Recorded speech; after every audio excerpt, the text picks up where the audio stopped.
दिल से तुमको मनाऊं मैं भगवन, तेरे बिन मेरा कोई नहीं है। दिल से तुमको मनाऊं मैं भगवन, दिल से तुमको मनाऊं मैं भगवन, तेरे बिन मेरा कोई नहीं है, नहीं है। तेरे बिन मेरा कोई नहीं है। एक आशा लगी है प्रभु तेरी, और दूजा सहारा नहीं है। दिल से तुमको मनाऊं मैं भगवन, तेरे बिन मेरा कोई नहीं है। भक्त नरसी सदा दीन दुखियारा,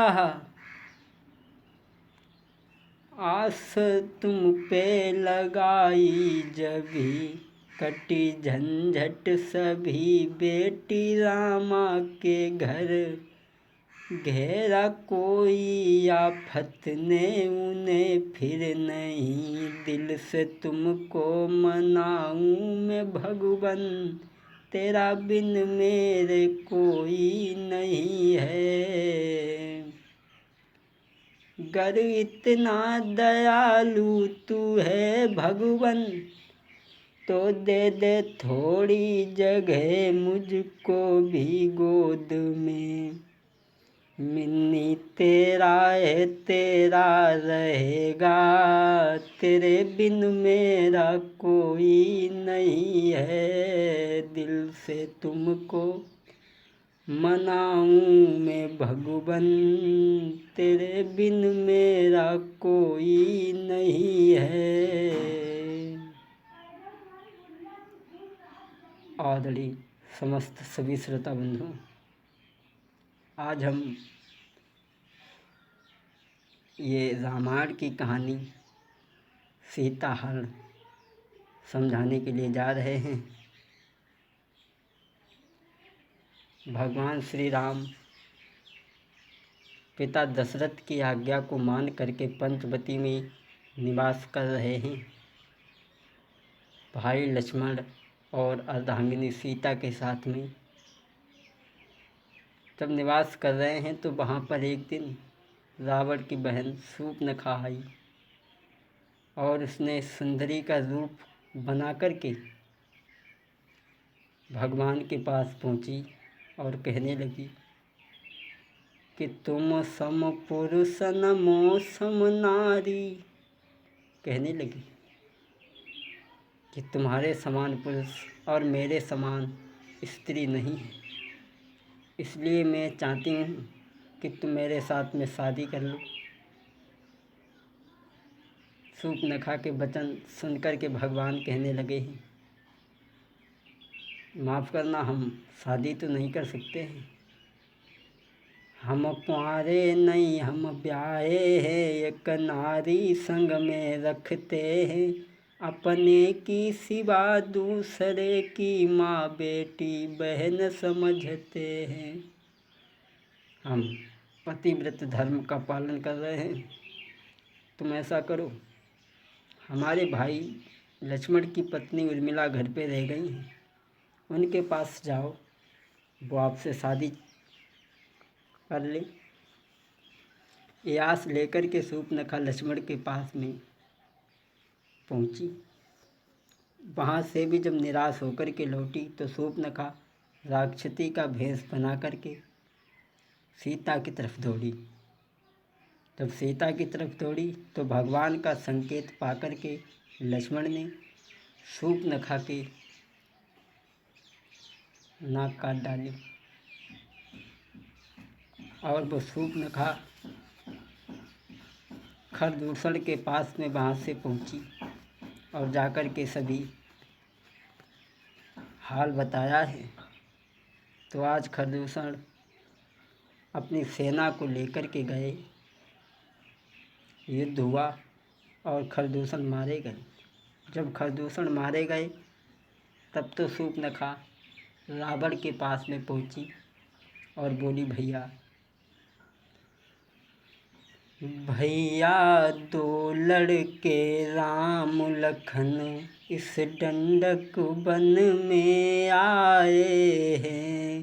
भाई दो लड़के राम लखन इस डंडक वन में आए हैं। हमरा एक सीता नारी सुकुमारी संग में लाए हैं। बांके हैं और लड़ाके हैं जैसे शमशीर उन्हीं की हो। यूं पंचवटी में रहते हैं जैसे जागीर उन्हीं की हो। शूर्पणखा कहने लगी भैया पंचवटी में दो राम लखन नाम के लड़के रहते हैं, तपसी है और उनके साथ में एक सुंदर स्त्री है सीता।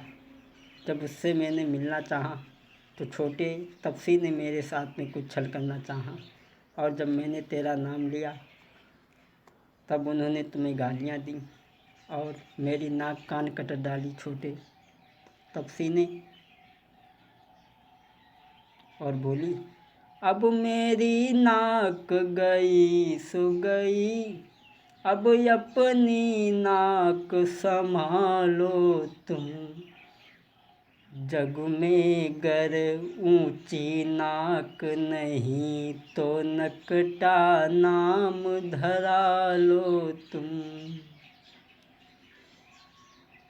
बोली भैया जग में अगर मैंने जब तेरा नाम लिया तो उन्होंने मेरे नाक कान कतर डाली।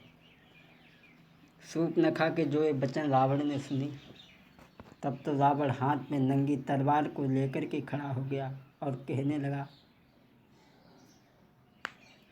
मूर्खों, मैं जानता हूँ कि तुमने मेरी बहन के नाक कान कतर डाले, ये तुम्हारी वीरता का परिचय नहीं है। और वो दसकंधा रावण बोला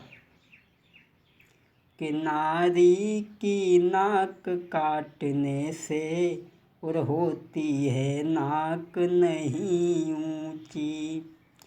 नारी की नाक काटने से होती है धाक नहीं ऊंची। नारी की नाक काटने से होती है नाक नहीं ऊंची। रावण कहने लगा स्त्री पे हाथ उठाने से ये कोई वीरता का परिचय नहीं है। कमबख्तों, मैं वही दसकंधा रावण हूँ जो मेरे भय के कारण देवता मनुष्य तीनों लोक के प्राणी घबराते हैं और मेरे भय से शेर और बाघ एक घाट पर पानी पीते हैं। ए धरा धाम पृथ्वी पिनाक मेरे नाक में जीते हैं। ए धरा धाम पृथ्वी पिनाक मेरे नाक में जीते हैं। मेरे भय से शेर बकरी जल एक घाट पर पीते हैं।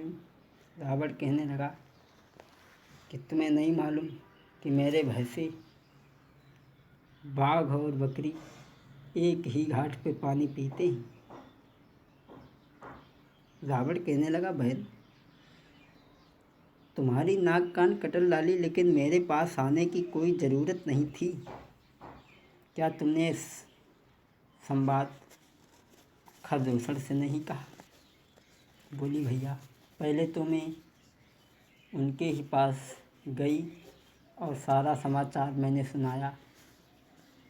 वह बोली जब मुझ पर हुआ ये अत्याचार पहले ही उन पर गई कहा सभी समाचार। बोली मैं पहले उनके ही पास गई और वो सेना को लेकर के गए।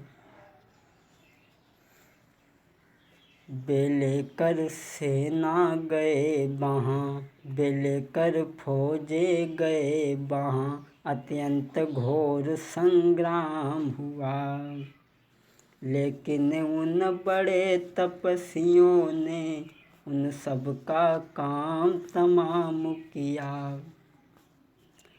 पृथ्वी पर नदी रुधिर की थी, लाशों पे लाशें गिरती थीं। मैं देख रही थी खड़ी खड़ी सबकी गर्दन कटती थी। मैं देख रही थी खड़ी खड़ी और सबकी गर्दन कटती थी। बोली भैया मैं सबसे पहले उनके पास ही गई थी, लेकिन उन्हें उन तपस्वियों ने मार दिया। तब